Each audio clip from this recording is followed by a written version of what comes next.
जैसलमेर किला भारत के राजस्थान राज्य के जैसलमेर शहर में स्थित है। हेलो दोस्तों, हमारा नमस्कार। हमारे चैनल पर आपका स्वागत है। अगर आपने अभी तक चैनल को सब्सक्राइब नहीं किया तो जल्दी कर लीजिए। आज की वीडियो में जैसलमेर किले के ऊपर है।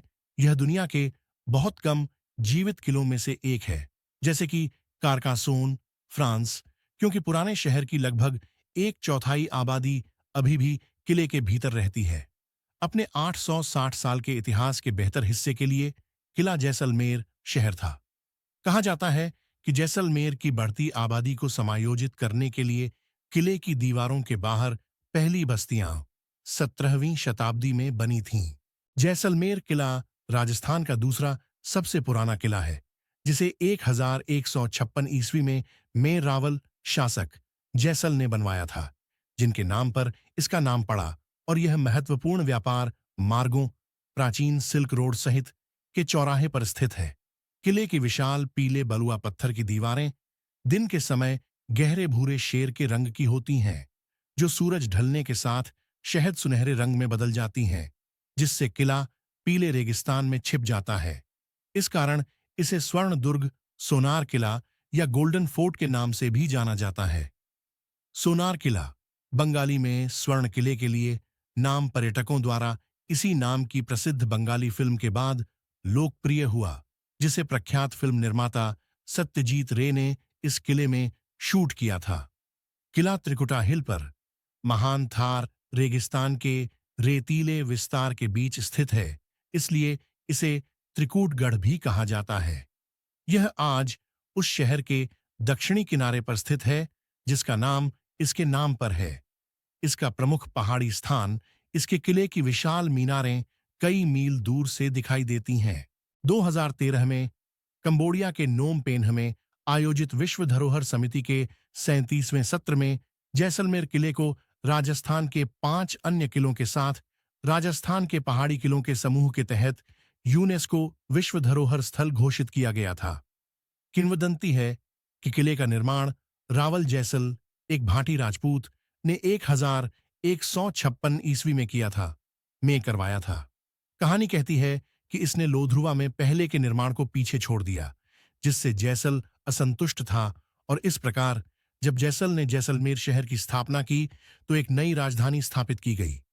लगभग 199 ईस्वी में रावल जैत सिंह प्रथम को दिल्ली सल्तनत के अलाउद्दीन खिलजी द्वारा एक लंबी घेराबंदी का सामना करना पड़ा, जिसके बारे में कहा जाता है कि वह अपने खजाने के कारवां पर भाटी हमले से भड़क गया था। घेराबंदी के अंत तक निश्चित हार का सामना करते हुए भाटी राजपूत महिलाओं ने जौहर किया, और मुल्लर राजा की कमान के तहत पुरुष योद्धाओं ने सुल्तान की सेनाओं के साथ युद्ध में अपने घातक अंत को प्राप्त किया। सफल घेराबंदी के बाद कुछ वर्षों तक किला दिल्ली सल्तनत के अधीन रहा, इससे पहले कि अंततः कुछ बचे हुए भाटियों ने फिर से कब्जा कर लिया। रावल लूणकरण के शासनकाल के दौरान लगभग 1530 से 1551 ईस्वी में किले पर एक अफगान सरदार अमीर अली ने हमला किया था। जब रावल को लगा कि वह एक हारी हुई लड़ाई लड़ रहा है, तो उसने अपनी महिलाओं का वध कर दिया, क्योंकि जौहर की व्यवस्था करने के लिए उसके पास पर्याप्त समय नहीं था। दुर्भाग्य से यह काम पूरा होने के तुरंत बाद ही अतिरिक्त सेना आ गई और जैसलमेर की सेना किले की रक्षा में विजयी हुई। 140 ईस्वी में रावल लूणकरण ने मुगल सम्राट हुमायूं से भी युद्ध किया था, जब हुमायूं ने अजमेर जाते समय किले पर हमला किया था। उन्होंने अपनी बेटी की शादी अकबर से करने का प्रस्ताव भी रखा था। मुगलों ने 1762 तक किले पर नियंत्रण रखा। यह किला 1762 तक मुगलों के नियंत्रण में रहा। उसके बाद महारावल मूलराज ने किले पर नियंत्रण कर लिया।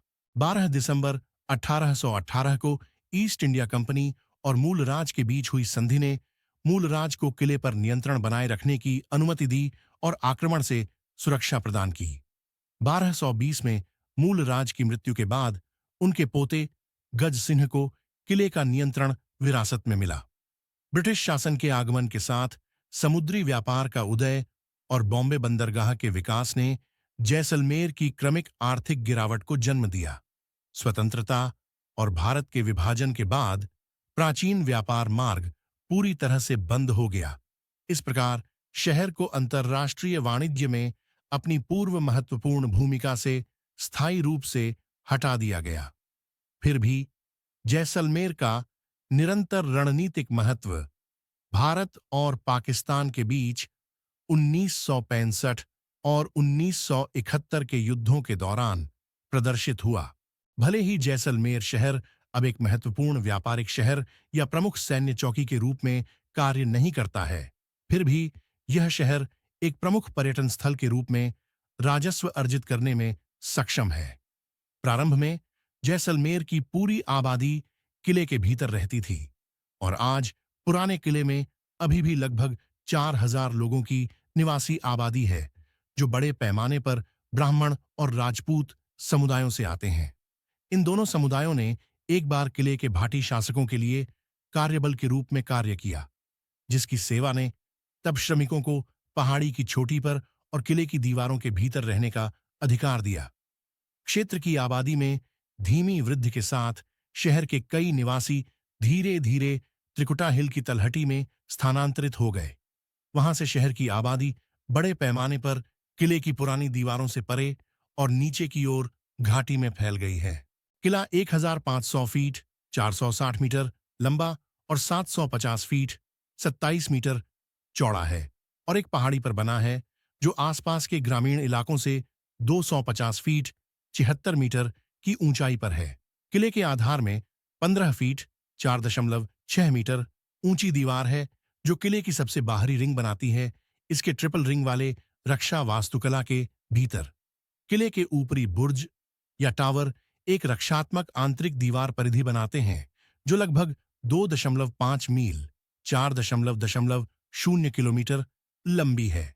किले में अब 99 बुर्ज शामिल हैं, जिनमें से 92 का निर्माण 1633 से 47 की अवधि के बीच किया गया था या काफी हद तक पुनर्निर्मित किया गया था। किले में शहर की ओर से 4 किलेबंद प्रवेश द्वार या द्वार भी हैं, जिनमें से एक पर कभी तोप से पहरा दिया जाता था। किले की दीवारों और मैदान के भीतर अन्य रुचि के बिंदु शामिल हैं। किले में आने वाले पर्यटकों को 4 विशाल प्रवेश द्वारों से होकर गुजरना पड़ता है, जो गढ़ के मुख्य प्रवेश द्वार के साथ स्थित हैं। राजमहल पैलेस जैसलमेर के महारावल का पूर्व निवास। जैसलमेर किले के अंदर 12 से 16वीं शताब्दी के दौरान पीले बलुआ पत्थर से निर्मित 7 जैन मंदिर हैं। मेड़ता के आस्करण चोपड़ा ने संभवनाथ को समर्पित एक विशाल मंदिर बनवाया। मंदिर में कई पुराने ग्रंथों के साथ 600 से अधिक मूर्तियां हैं। चोपड़ा पंचजी ने किले के अंदर अष्टपद मंदिर बनवाया। जैसलमेर का लक्ष्मीनाथ मंदिर भगवान लक्ष्मी और विष्णु की पूजा के लिए समर्पित है। नाथमल हवेली जैसलमेर किले का एक प्रतिष्ठित स्मारक है। यह पीले बलुआ पत्थर से बना है, जो सूरज की रोशनी में सोने की तरह चमकता है। हवेली का नाम जैसलमेर के दरबार के तत्कालीन प्रधानमंत्री नाथमल के नाम पर रखा गया है। इसे 2 भाइयों लुलू और हाथी ने एक साथ अलग अलग खंडों से बनवाया था। इस कारण से इमारत में कोई समरूपता नहीं है, फिर भी यह कला और अलंकृत वास्तुकला का एक उत्कृष्ट नमूना है। इन वास्तुकारों ने हाथी पर एक राजपुताना योद्धा की नक्काशी के रूप में इमारत के चबूतरे पर अपना हस्ताक्षर छोड़ा। इमारत की खासियत दोनों तरफ 2 हाथियों की आकृति है। इमारत इस्लामी और राजपुताना शैली की वास्तुकला का मिश्रण है। कुछ हवेलियां कई सैकड़ों साल पुरानी हैं। जैसलमेर में पीले बलुआ पत्थर से तराशी गई कई विस्तृत हवेलियां हैं। इनमें से कुछ में कई मंजिलें और अनगिनत कमरे हैं, जिनमें सजी हुई खिड़कियां, मेहराब, दरवाजे और बालकनियां हैं। कुछ हवेलियां आज संग्रहालय हैं, लेकिन जैसलमेर में अधिकांश में अभी भी वे परिवार रहते हैं जिन्होंने उन्हें बनाया था।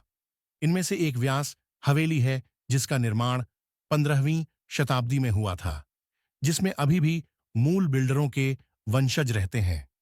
एक अन्य उदाहरण श्रीनाथ पैलेस है, जिसमें कभी जैसलमेर के प्रधानमंत्री रहा करते थे। किले में एक शानदार जल निकासी प्रणाली है, जिसे घुट नाली कहा जाता है, जो किले के चारों दिशाओं में बारिश के पानी को आसानी से किले से दूर निकालने की अनुमति देती है। जैसलमेर किला आज कई तरह के खतरों का सामना कर रहा है, जो इस पर बढ़ती आबादी के दबाव का नतीजा है। जल रिसाव, अपर्याप्त नागरिक सुविधाएं, परित्यक्त घर और त्रिकुटा पहाड़ी के आसपास भूकंपीय गतिविधि किले को प्रभावित करने वाली कुछ प्रमुख चिंताएं हैं।